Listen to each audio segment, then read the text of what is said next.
He will not play. He was removed from the facility and the practice Thursday. He will not play any preseason games.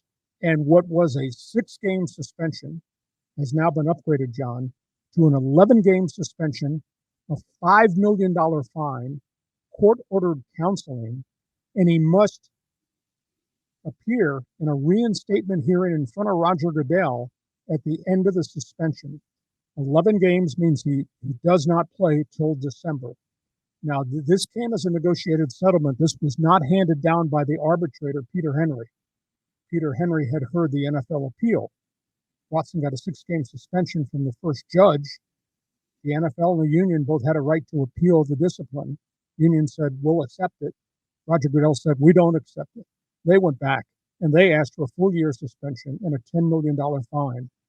Then they negotiated. This did not come from the arbitrator, Peter Henry. The two sides, Goodell's people and the union, negotiated this expansion of the discipline to 11 games and $5 million. I think the thing that's stunning to me, after Deshaun Watson was issued the 11-game suspension, John, he met with the media in Cleveland, and he just absolutely remains defiant. I did nothing wrong. I have no regrets. But at the same time, he's apologizing to the women, quote, he impacted. Talk about double talk. Right. His reputation is stained. You know, and I made a laundry list, John, of things he said. You know, he said, I have no regrets. I did nothing wrong.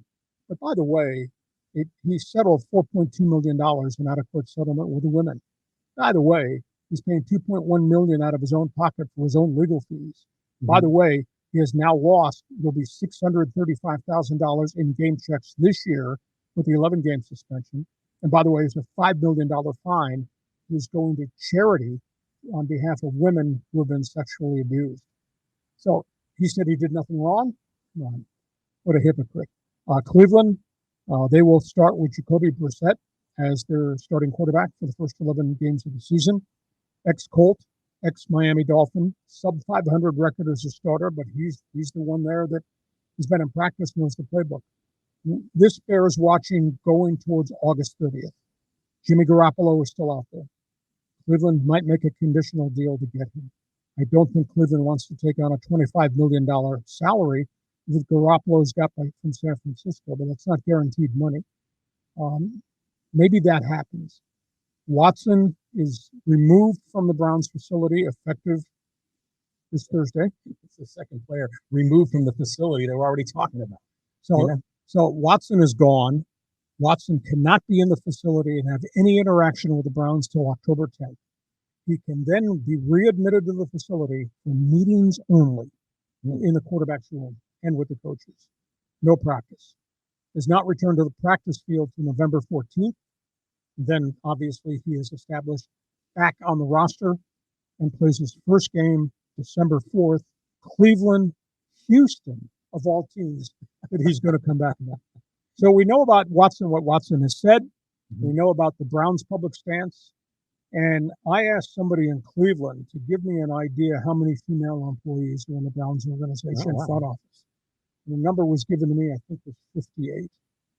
How do the 58 female employees in Cleveland feel about the organization and feel about the owner, Jim Haslam, considering who this guy is?